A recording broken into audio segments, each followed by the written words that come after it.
Hello guys, welcome back to our anime moments. Guys, please like the video and subscribe to my channel. Today is explanation of upcoming episode of Tales of Herding Gods based on novel. So let's start. The chest went silent, to the extent that no sound, not even that of breathing, could be heard. Qin Mu could move freely in the darkness, and silently as well. A drop of sweat dripped down into a pool of blood with a slight sound. The owner of that sweat immediately moved, but pain rushed through their heart. It seemed to have been pierced by a bamboo cane. Qin Mu pulled out the bamboo cane and advanced silently. The sound of the corpse collapsing came from behind him.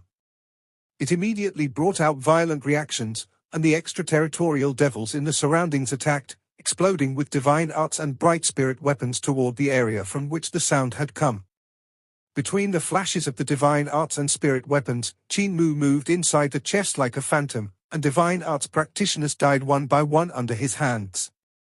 When the light vanished, and darkness returned while the corpses of the divine arts practitioners swayed and collapsed, the surroundings regained silence once more.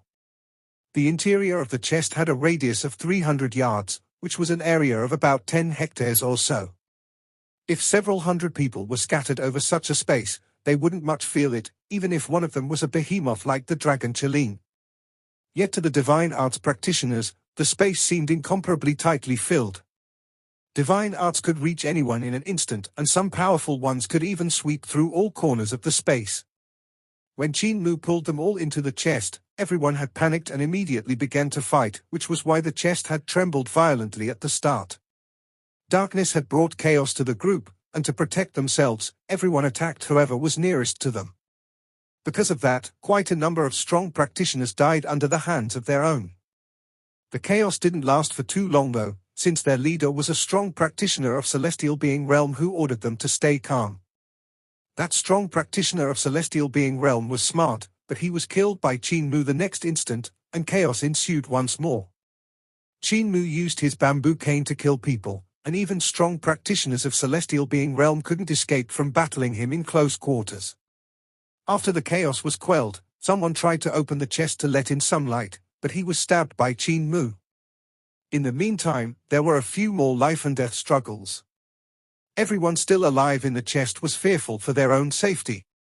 They suppressed their breaths, heartbeats, and even the wounds. They didn't want their blood to flow out and notify Qin Mu of their location. They even had to close their eyes so they wouldn't betray their location in the darkness. As divine arts practitioners, everyone usually cultivated pupil divine arts which gave off light. Those spots of brightness in the dark world were no doubt the best target for Qin Mu. He was like a bat in the darkness, appearing and disappearing unpredictably. Any sound would catch his attention and bring its owner death. In such suffocating darkness lay a devil king who could take lives at any moment. When the chest opened up to spit out a few more corpses, light shone from above and everyone felt their blood run cold. They all moved, no longer daring to remain in the same spot. After a moment, sounds of divine arts colliding and corpses falling could be heard. Some more people died in the chaos. "I can't take it anymore." One of the extraterritorial devils finally couldn't endure the terrifying atmosphere any longer and mentally broke down. He threw all kinds of divine arts and spirit weapons in all directions while shouting fiercely, "Die, all of you! Die!" Their power was great and easily covered 300 yards of space. His spirit weapon was also abnormally sharp. It swept in all directions, forcing the people in the darkness to defend. In the chest, chaos erupted once more, and fierce shouts rang throughout the place. All kinds of spirit weapons and divine arts rushed around randomly. After a long time, the divine arts practitioner who had gone crazy panted heavily and stopped. There were no more sounds in the surroundings except for his pants. Dead. The man was stunned. He was surprised and delighted as he laughed loudly. "You guys are all dead. All dead. I've survived, only I'm alive." Swish! A bamboo cane stabbed his mouth and came out the back of his head. The chest opened, and its four sides spread out. Light shone down on the 300 yards of space. Yet within it, there was only Qin Mu, Pan Gongso with a pale face, as well as the dragon Qin who was shivering in a corner.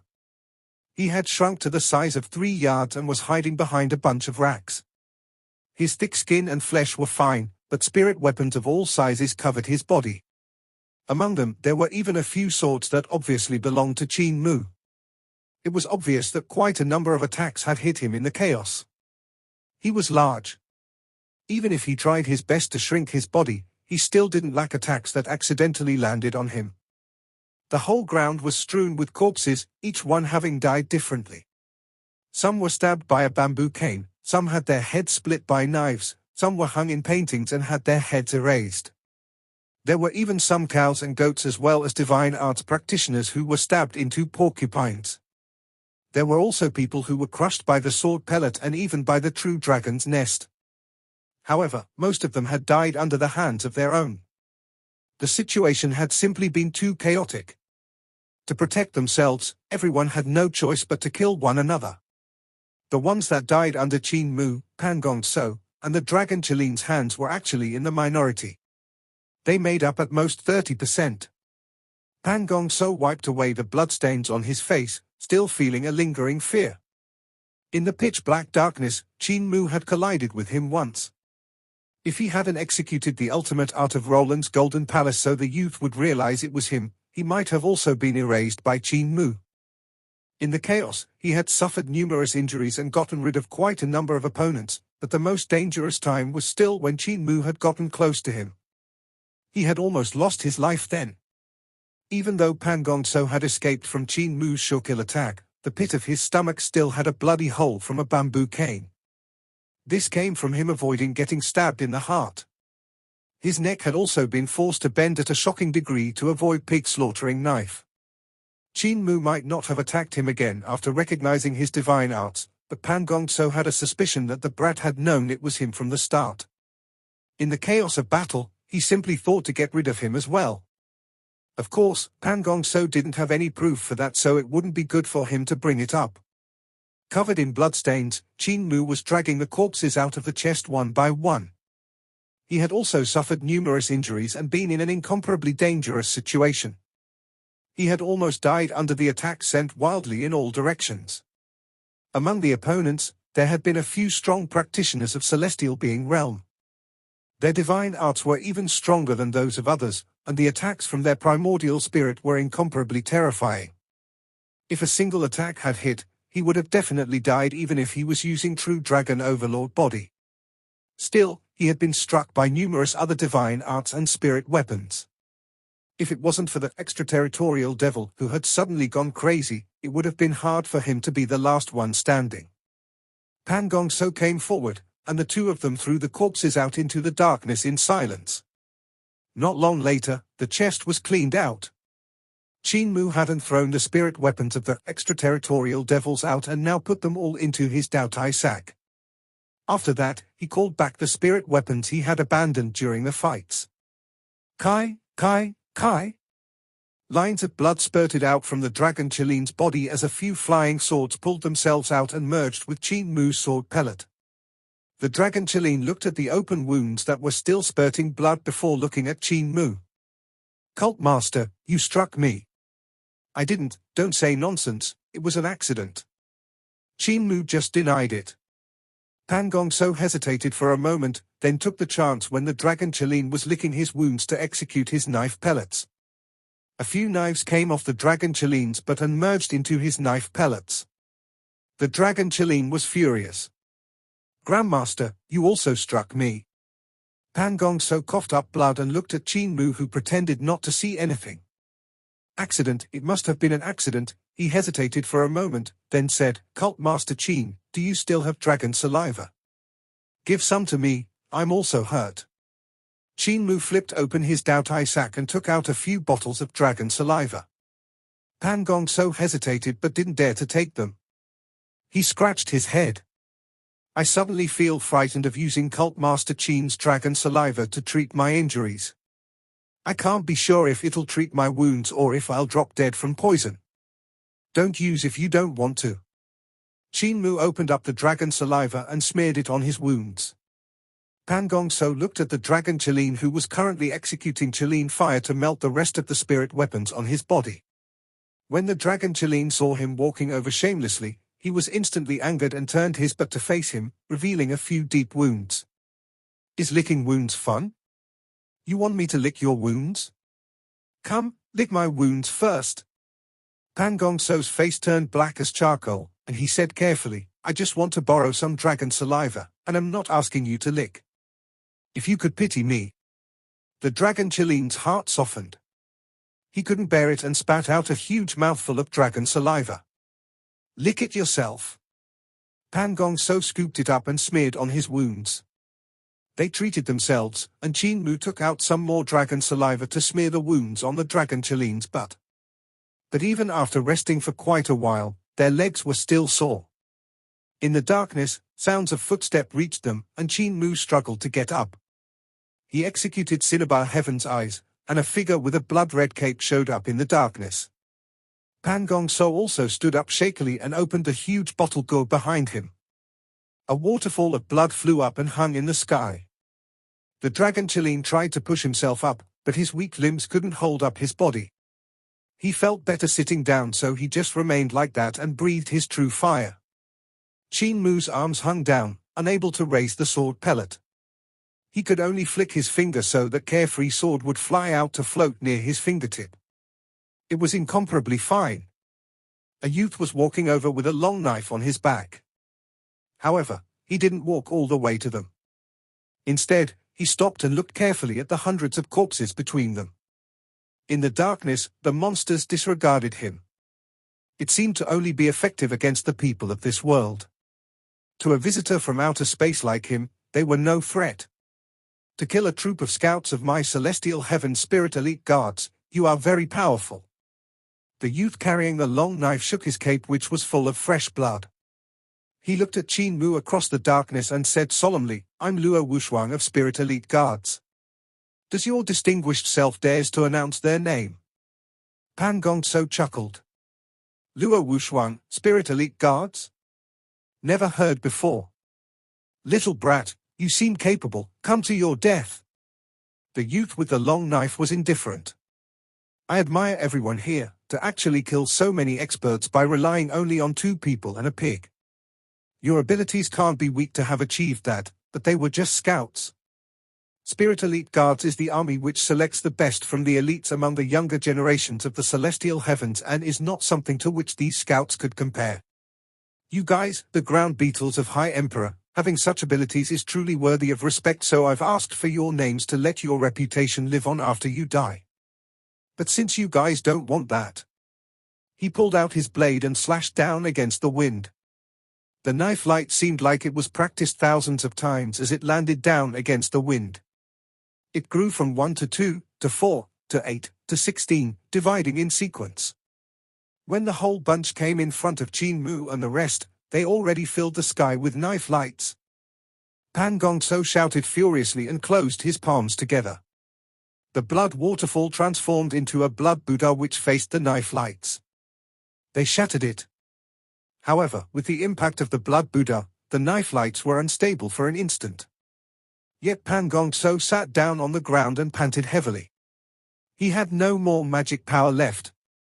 Qin Mu flicked his finger up and carefree sword flew out, stabbing through the net of knives and coming to the youth's side in an instant. He tried to use the last of his strength to execute his sword move since he could no longer defend himself. The dragon Qilin roared, and the scales on his body flew out. They were like tens of thousands of huge shields that rose up before Qin Mu. The youth was moving unpredictably to avoid the sword light as he raised his knife to defend. His knife skills had reached perfection, and there was a grandness to it. Qin Mu used up the last of his strength and vital chi to move his sword. The 18 sword forms changed unpredictably, and when the last move was executed, the youth gave a grunt. His arm which had been holding the knife was severed. He grabbed it and immediately retreated, getting a mile away in an instant. Who are you? Report your names, he shouted out sternly. Qin Mu speculated that his vital chi was about to be exhausted and couldn't reach a mile away, so he just called back his sword. Carefree sword swirled quickly around him, making it seem as though he still had strength remaining. Heavenly Saint Cult Master, Qin Mu. He smiled and added leisurely, beside me is Grandmaster of Roland's Golden Palace. Pan Gongso's expression changed slightly. Luo Wushuang turned to leave, and his voice came from afar. Heavenly Saint Cult Master Qin Mu, Roland's Golden Palace Grandmaster, when I gain success to some extent in the future, I will definitely repay both of you greatly, taking revenge for my severed arm. Don't die too early. He then vanished in the dense darkness. Qin Mu continued to stand straight as before, with carefree sword circling around him. He didn't relax and stared into the darkness. After a moment, he finally let out a sigh of relief. Pan Gongso's face turned bitter and he grumbled, Cult Master Qin, why did you have to announce our names? What should we do now? If we didn't say our names, he might not have retreated. Qin Mu's aura suddenly weakened, and he collapsed into a sitting position. Carefree sword fell onto the ground, and he didn't even have the strength to move it anymore. If he remained to fight to the death, we really couldn't have won against him. Only after hearing our names would he leave. Pan Gongso struggled to get up while looking at him with a calculating gaze. A lump of blood popped out from his bloodshed calabash as he calculated if he should take the chance to attack Qin Mu now while pretending to be angry. You could have said fake names. Qin Mu raised his eyebrows, and Carefree sword which was beside his feet secretly raised its tip while he said weakly, when I do things, I never say my fake name. What's more, we are returning back to 30 to 40,000 years later, so how could he even find us? Fury blazed in Pan Gongso's heart as he gritted his teeth. Cult Master Qin, how is Qin Mu, this name, real? You never say your fake name? How shameless of you to say that. More blood came out from the calabash and floated up silently. He narrowed his eyes and changed to a different expression. He said pleasantly, however, Cult Master is logical. Who knows, even though this scoundrel Luo Wushuang is slightly capable, he's too arrogant so he definitely won't live until 30 to 40,000 years later. Maybe he has already died in the war. Cult Master Qin, do you need me to help you up? Qin Mu raised his head with a sincere expression. Good, my body is now exhausted. If you didn't lend me a hand, I really wouldn't be able to get up. Pan Gongso suddenly shuddered and hurriedly moved back with a chuckle. Men should not touch hands. It's best if I get farther away so there will be no gossip. Qin Mu was unconcerned and propped himself up with Carefree sword. Luo Wushuang has retreated so we need to leave as soon as possible as well. He might bring the army of Spirit Elite guards. We can't stay here for long. The dragon Qilin pulled his dragon scales back and crawled out of the chest's area. He heard a few bangs, and the chest closed up once again, becoming neither large nor small. The dragon Qilin climbed onto it while panting from exhaustion. Qin Mu also climbed up with difficulty before turning around to smile. Grandmaster, come up as well. Pan Gongso shook his head and went under the chest, hugging one of its legs. I'm fine here. Qin Mu kicked the dragon Qilin and burst into laughter. You are too careful. We're using the same chest for transport and have the same enemies, sharing life and death together. Do you really think I would still lay my hands on you? The dragon Qilin raised his front claws which were like blades. The moment Pan Gongso came up, he would be stabbed to death. Thank you, Cult Master, for your magnificent hospitality, but I'm used to being careful so I never trust anyone. Cult Master can let Fatty Dragon retract his claws. The chest began to walk through the darkness. Qin Mu closed his eyes to take a nap with a sword in his hands while Pan Gongso below was full of energy, trying his best not to sleep. He secretly took out a few spirit pills to stuff them into his mouth to regain his cultivation as soon as possible. After some time, he felt some of his vital chi recovering, and his gaze flickered. He secretly executed Bloodshed Calabash. This guy is extremely hurt, so it's the best time to get rid of him. Suddenly, he smelt a medicinal fragrance and abandoned all thoughts of attacking. Qin Mu had one hand in his Daotai sack and secretly refined a few furnaces of spirit pills which he stuffed into his mouth from time to time. He then refined a few furnaces for the dragon Qilin to eat secretly as well, not making any noise. However, the medicinal fragrance still couldn't hide from Pan Gong So's nose. If I want to scheme against him, it's a little difficult, he thought to himself. Finally, light could be seen in the distance. They had reached the relay station.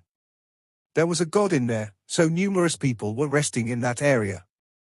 Bai Chua looked around anxiously until she finally saw a blood-stained chest carrying a youth and a fat dragon Qin over. The chest took wide steps and was crossing the mountains without delay. Bai Chua's heart pounded with a new emotion. She hurriedly welcomed them while carrying the son of Bai Qingfu. Qin Mu jumped down from the chest and stretched his body, cracking his bones and asking in doubt, "Why haven't you guys left? Everyone can't move anymore. These people don't have much cultivation and are dragged down by their families. The old and the weak are in the majority." Bai Chua suppressed her feelings in her heart and said in a low voice, "The gods of the relay station are no longer here, so I reckon they left to rescue 100 Prosperity's city. With their state unknown, there are only us in the relay station now." Qin Mu looked around and saw numerous people sleeping on the ground. Some weren't though, and under the glowing light of the dragon god bead, their eyes were sometimes bright and sometimes dark. They were all quiet, however. Most of those who had escaped with them were common people. The rich of 100 Prosperity's city had escaped faster, so most of them had gone with that god earlier. Their group was probably a complete wipeout. The common people had weaker cultivation, so they had escaped a step later and went with them. "We can't stay here for long," Qin Mu muttered. "Why don't we put them into my chest? Let me bring them as far away as possible." Bai Chua was slightly stunned as she looked at the chest. "Where's the other person that went with you?" "I'm here." Pan Gong So showed up from under the chest and chuckled. "Lucky to not have to disappoint you and be still alive. Thanks for your concern." Qin Mu had the dragon Qin jump down and said, "Sister Chua, wake them up. We really can't stay here any longer. Since there's no god to protect us, we have to move so that the pursuers won't be able to catch up." Bai Chua nodded and woke everyone up. Qin Mu spread open the chest so they could enter. Pan Gong So also wanted to enter the chest, but Qin Mu shook his head. "If the pursuers catch up to the chest and there's no one to defend, we will all be wiped out. Let's stay outside." Even though Xing'an's chest was very sturdy, it couldn't attack and had no offensive power. If everyone hid inside and an extraterritorial devil came around, they would all die miserably. Pan Gong So held back his anger and sneered. "Cult Master Qin, if we do as you say, it will be hard for us to survive in this chaotic world. We are escaping for our lives from Xing'an and don't have time to save other people." Qin Mu laughed loudly and shook his head. "Grandmaster, I just want to preserve a little innocence and kindness in these times of chaos." Pan Gong So snorted and went under the chest while saying angrily, "Call me when the enemies come." Bai Chua also stayed outside. Together with Qin Mu, she sat on the chest. The dragon Qin also jumped up and lay down quietly. He fell asleep after a while. "Why does Grandmaster like to be under the chest?" Bai Chua was puzzled. "He is protecting us from divine arts that would come from underground," Qin Mu explained. Bai Chua finally understood it and said, "Grandmaster is thoughtful." The chest walked toward the east on light feet, and Qin Mu looked at the girl beside him. Bai Chua had just experienced a huge change, becoming destitute and homeless. She had been young and immature before, but in the span of a night, there was a look of unwavering determination in her eyes, and her gaze had become bright and clear. She had thrown away her former weakness. Only now did Qin Mu notice that she wasn't exactly a normal human, but had some characteristics of the dragons. Hidden in her hair were two small dragon horns which were covered by her beautiful hair secured with two hairpins. He had cupped her face the first time he met her, but he hadn't noticed the pair of small horns. On her face was a look of anxiousness that was yet to disperse. She wanted to find someone to rely on, but could only force herself to be strong. She wasn't the type of girl that Qin Mu liked. Ever since he was young, he had been taught by the 9 elders of disabled elderly village that girls had to be plump to be beautiful. Village chief, apothecary, and butcher told him that a girl had to have a round face, thick waist, and huge buttocks. Bai Chua definitely didn't fit those characteristics. However, the sight of her finding strength in her weakness stirred his heart. "Are you tired?" Qin Mu chased away his thoughts and said, "If you are tired, you can lean on me and rest for a while." Bai Chua nodded and gently leaned on his shoulder. The dragon Chiline's soft snores could be heard behind them. Yet she couldn't sleep. When she closed her eyes, it was the devastation of 100 Prosperity's city, the figures of her mother and uncles fighting against the extraterritorial devils, the battles in the darkness, the countless people dying miserably, and also the smiles when her brother and sister-in-law when they turned back before going to fight the devils rose in her mind's eye. From time to time, there were malicious faces of the monsters in the darkness suddenly appearing in her nightmares. "That's right, I haven't asked you, but when we first met, you said you had time traveled here." Bai Chua opened her eyes and asked in a strong voice, "Is it true?" Qin Mu nodded. "Where are you from? The past or the future? Is that place at peace?" "Very far in the future, some 30–40,000 years.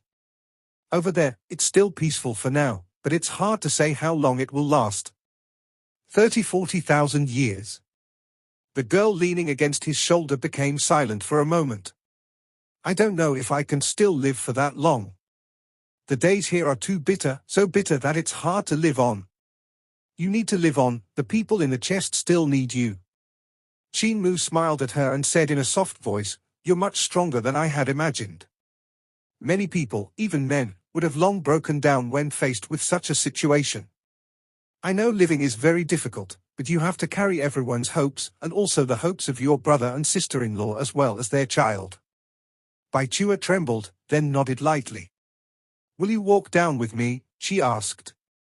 Qin Mu was silent for a moment. "The sky is almost bright." He looked toward the east. Because of the whole night of fighting, his voice was hoarse and had a unique masculine quality to it. "After the day breaks, I will probably vanish. I had come here because of a wonderful chance, but I don't know what it means. You might have to lead them for the rest of the journey. Live on." Bai Chua raised her head and looked at the sky that was suffused with white on the east. Qin Mu stood up and said with a smile, "Good sister, I probably won't be able to help anymore, so you will have to walk the rest of the journey by yourself." Bai Chua's heart was full of mixed feelings. She stood up in a daze and looked at Bai Qingfu's son who was still in her arms. Tears rolled down her cheeks. Qin Mu cupped her face and used his purest smile to encourage her. "Live on, you must live on." Bai Chua's heart was incomparably confused. She hugged him tightly with one hand while trembling. "Don't go, I'm afraid I can't persevere for long enough. All traces of me will probably be wiped clean in this prehistory and nothing I brought over will be left behind. However, I can leave behind a phrase that once moved me." The sky gradually brightened, and the first rays of the sun lit up the horizon in the east. The light landed on the mountain, and the darkness around them retreated rapidly. Qin Mu wrapped one hand around the young girl while motioning at a cliff with his other. Carefree sword flew out and moved like dragons and snakes, leaving behind his words in stone. His treasure sword flew back, and Qin Mu tightly hugged the girl who was about to face the dangers before the sunlight reached him. Bai Chua hugged him back as if she could keep relying on him like that forever. A ray of sunlight sprinkled down, and Qin Mu who was in her embrace vanished like smoke. The chest also vanished, leaving behind a bunch of people who were at a loss. Bai Chua was stunned. She suddenly turned her head back to look at the cliff and saw the words left behind by Qin Mu's carefree sword. "Human lives are greater than heaven." Bai Chua suddenly felt the immense weight of the phrase. The hope of all the people next to her lay on her shoulders, and their hopeful gazes became a terrifying pressure and source of motivation for her. "Follow me." She raised her arm, spoke with a voice full of vigor while carrying the child. "I will bring you guys out of desperate straits and find a place where we can survive." Hope was renewed in everyone's heart, and they followed her into the distance. "You are from 30 to 40,000 years later." Bai Chua turned back to look at the cliff where Qin Mu had left his words before turning around again. She brought everyone in the direction of the rising sun. "I will live on, and I will find you. Wait for me. I will reunite with you here." It will be a reunion that crosses 10,000 years, so wait for me. When you left, I didn't manage to say I like you, so when we reunite, I hope to not leave any regrets behind again. Time swept through the mountains and lands, bringing away the people in the past. Only memories and forgotten histories were left behind. Time was like a song, and one that was definitely tragic.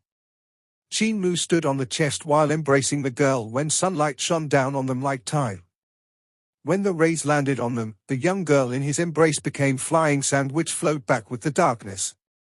The penetrating sunlight sprinkled the golden desert and shone upon the scale-shaped dunes. The place had been a valley once. Even though the mountains in the surroundings weren't high, they created an enchanting scenery.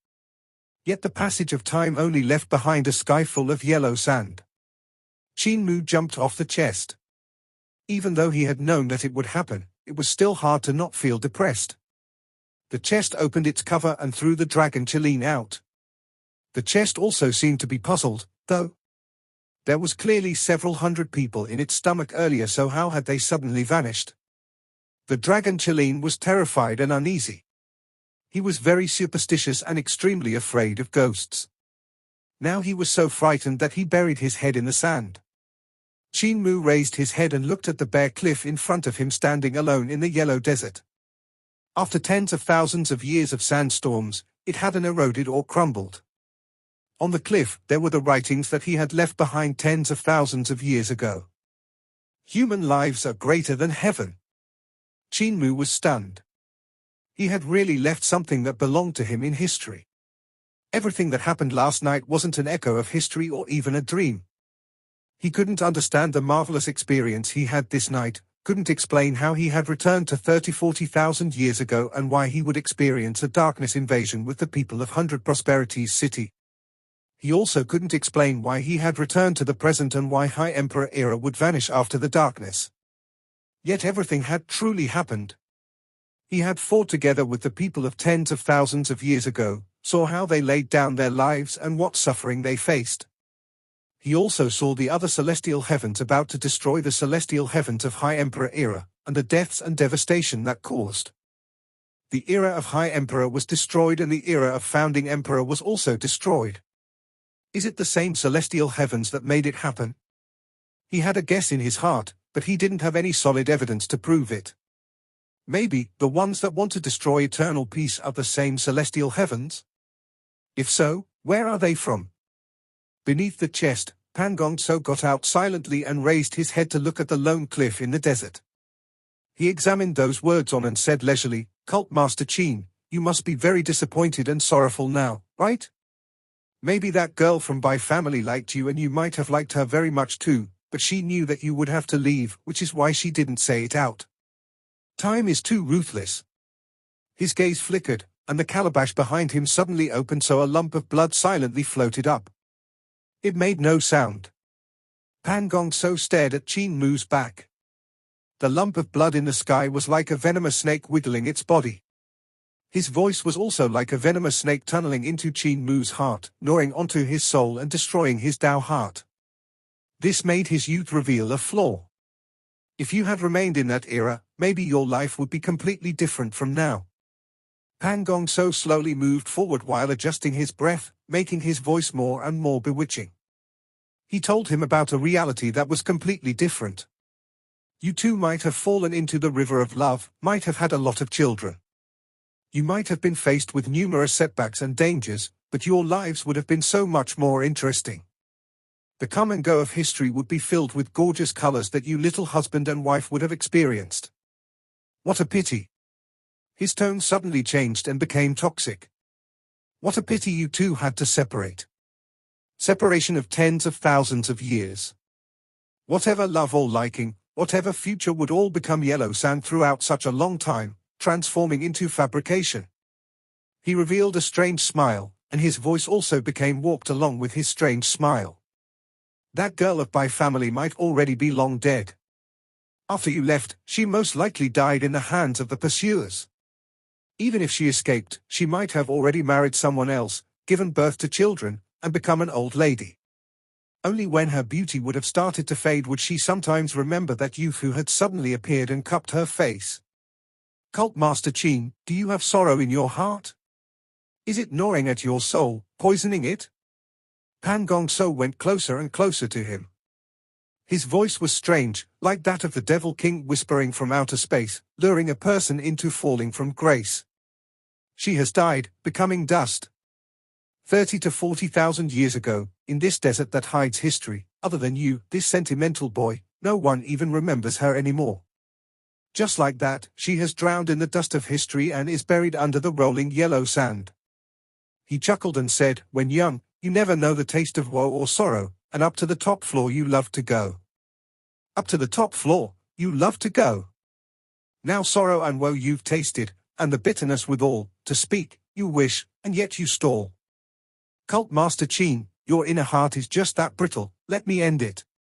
He was about to make a move, but behind him, the dragon Chilin's body grew larger and larger. He suddenly raised his huge claws and pushed him to the ground. Pan Gongso hurriedly rose, but was smacked back again. The dragon Chilin smacked over and over again, causing him to cough up fresh blood.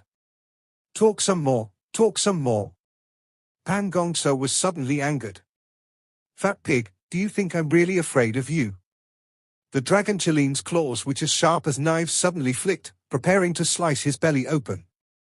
Suddenly, Qin Mu's peaceful voice rang out. Fatty dragon, no need to beat him up, let him leave. This video will end here.